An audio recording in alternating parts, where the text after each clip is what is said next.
And that means the tyres have got a good temperature in them because they're going to need that temperature this early on a Sunday morning, aren't they, Matt? Yeah, they absolutely are. Temperature pretty high around in terms of GP fever. We have a couple of 100,000 fans here. I don't think it gives us too much of a clue who to expect to win this one. Yeah, superb point in Rookies Cup. A tactical masterclass to give him the victory, but can he do it again today? Who knows? Yeah, well, I'm sure that, Rico Somala said that he was going to look at things, and both of them said they have very different riding styles, and that really played into the result yesterday. And Rico has said, look, I'm going to look over the race, I'm going to see what I need to improve to swap things around today. He doesn't need to make the lightning start, he's just going to get moving with everybody. There is the man who made the lightning start yesterday. That's Malaysian Hakim Danish. He only finished P6, he wasn't happy with that, and he said too, look, I'm going to look at the race, see what I need to improve and do a better job on Sunday. Just seeing there, Jacob Rolston, ex-rookie, now Moto3 World Championship rider for the Gas Factory Racing team.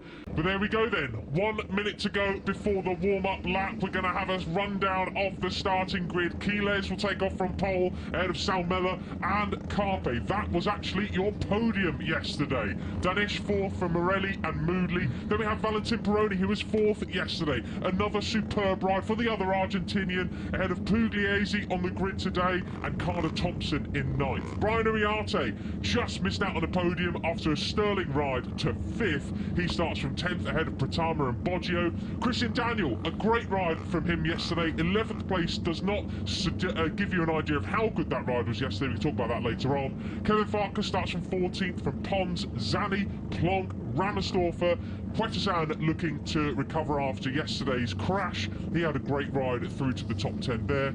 Sessler, Pavelec, Famara, Monignane, Mounsey and Evan Belford bringing up the rear.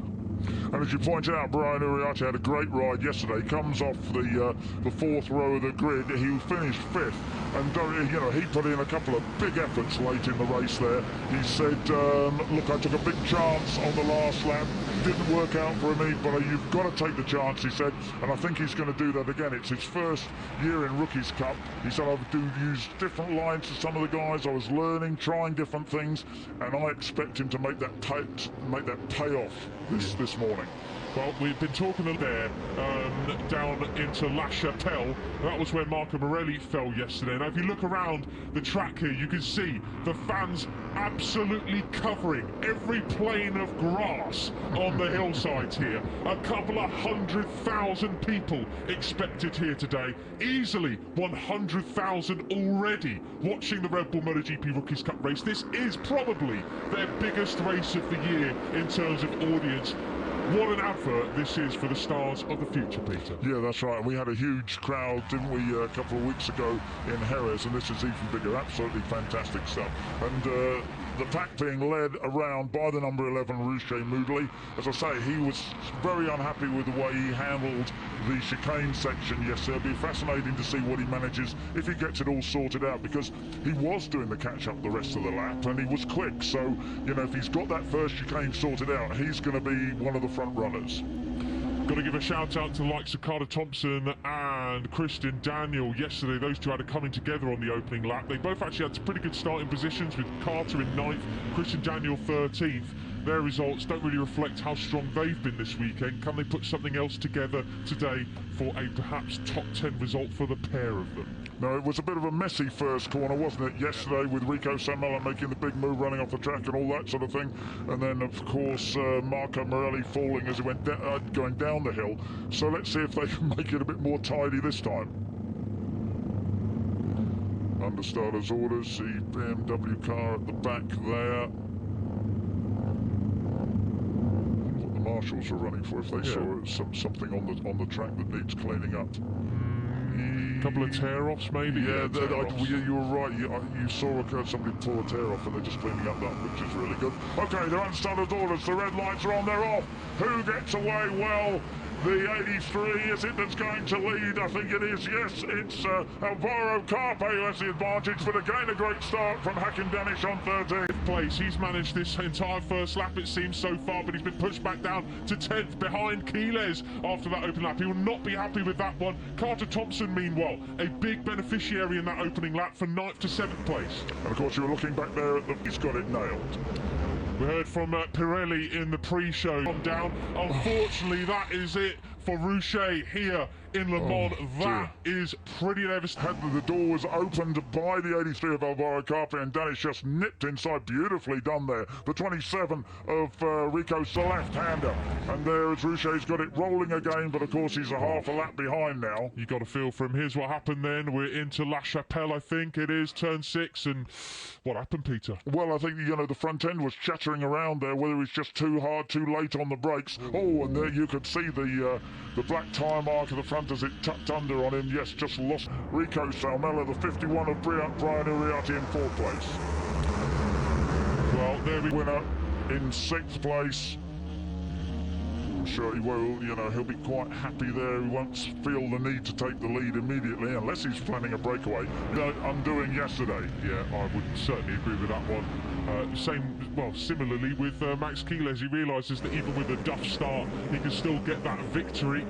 So just taking it easy there as he now tries to slot it up the inside of Brian Uriarte again, but thinks better of it. Brilliant stuff. It's the 83 of Alvaro Carpe. Bit of daylight now between Keeles and Uriarte up ahead of him. And Morelli, 95, with the fastest lap of the race so far. The previous lap was back in 8th place, but right now on the back of that pack. Still being of the show. How more methodical and calm things seem to be this year. There's a lot more tactics going on. It's like a high-speed game of chess. Previous years might have seen things a bit more chaotic, but actually, so far in Le Mans, we only had about injury after a fracture in his hand and wrist from previous events a couple of weeks ago. We didn't actually see him race in Jerez, unfortunately. He did hurt that hand again yesterday, so what I would say technically, so presumably it is, you know, I think he wasn't too happy about the hand either. So side by side, 3 abreast it is down the back straight, hard on the brakes. Who's the late man on the brakes? It is the 13 of Hakim Danish ahead of the Finnish number 27 front, and unfortunately that gave him a lot of a lot of different possibilities. King zone, great overtaking opportunity. Another one coming up now down the back straight as Danish, in comparison to yesterday, is relatively slow in mid 145s. Yeah, that's right. I mean, it is a much cooler track, and whether that's playing into it or whether these guys are just being careful, they've still got 8 laps remaining and they want plenty of tyre left for the battle. The turn 6 then, the Finn up there. We're looking at Morelli, no plan B, number 95, all over the back of Veda Pratama. Pratama was the fastest lap of the race last time around, but I think that definitely goes to show that these riders are certainly holding something. It's a much shorter run to the line here. If you make a good job of the last corner in front, you're not going to be passed. You won't be blown off by the super slipstream with which is what Alvaro Carpe did to him in Jerez.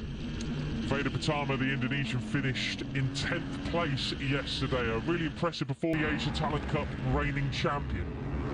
Yeah, and Valentin Peroni looking really cool in 2nd place behind Rico. We've got Finland, Argentina, Malaysia, then 3 Spaniards. Daniel there in 10th position as well. The American still in this group. The last rider in the leading group is actually Carter Thompson in 12th. But into the Dunlop chicane. It's interesting the fact that 94. You know, blimey. Okay, so and Pirelli, of course, are our tyre partner for the Rookies Cup. They're relative newcomers. They appeared on the Italian Stock Exchange for 100 years. New dynamic, sort of same tyre life, speed, levels of grip that they will be experiencing throughout the Grand Prix ladder. Yeah, and that's right. And the guys are some pace in hand, means business after yesterday. I say keep an eye on Morelli, keep an eye on all of them. It's still a lottery who's going to take the victory. It certainly is, but as you say, the 95 of Morelli, you know, he's not going to be happy with 8th place. He knows he's got to wait. It's his head down. up through the gears, up to 6th gear, 210 kilometres an hour, 130 miles an hour as they tip it into the right-hander. And we have 144s nearly across the board in the top 10 then, so it has been tyre conservation. Now they're letting it rip for the final few laps then. Keeler's up the inside then. He takes the lead from Danish. What about it then, Peter? We have a race on. We certainly do. They're side by side down the hill now. Can Danish go up the inside? He does. Hakim, I still think Uriarte's the dark. Hakim going on the wrong racing. Corners as well. Willing all riders really in contention, and actually they're all running 44s, mid to late 144s. We'll see if anyone's got anything left. Still, it is Kies who have the advantage over Hakim Danish. Hakim Danish, who still leads the way, by the way. He does it. Complex. The fans are all in the stands and all over. End up having to back off, and it is so difficult to get out of that last corner first, because then you're going to win the run to the line. Not ideal timing for the Swiss rider Lennox Famara getting a long lap penalty in these closing stages. There we have 13 of Hakim Danish. He was inside the 51 of Brian. Rest rehearsal. Here we are, and this is a replay there. 51 is Brian Uriarte, but he gets right, and back underneath comes Hakim. Wow. That was superb stuff. He got past, he just went straight back underneath. That's what racing's all about. They come onto the start and finish straight for the penultimate time. Keeles, Peroni, Danish, Uriarte and Carpe. A bit of daylight between Danish and Uriarte in fourth. That's unfortunately Lennox Famara down and out, but we focus on the front. Yeah, and it's Kies, but only just. He has it from Peroni. Wow. Yes, but he doesn't want it to come down. He doesn't want to have to overtake anybody. Grass, Keeles leads from Danish. And have a go up the inside. He does! Come Uriarte! on! Oh, yes! It's Uriarte! He's a masterstroke from the Splendid. It's Uriarte. He keeps, as long as he kept it off the green, he's going to win this one. He can't leave it to win! Uriarte wins over Kies, Danish, Peroni and Carpe. Wow, that was as good as it gets in Rookies Cup. The crowd across from our commentary position are on their feet applauding. We have a new winner in Rookies Cup. His name is Brian Uriarte, and he's from Santander, and he just smoked them in the final sector.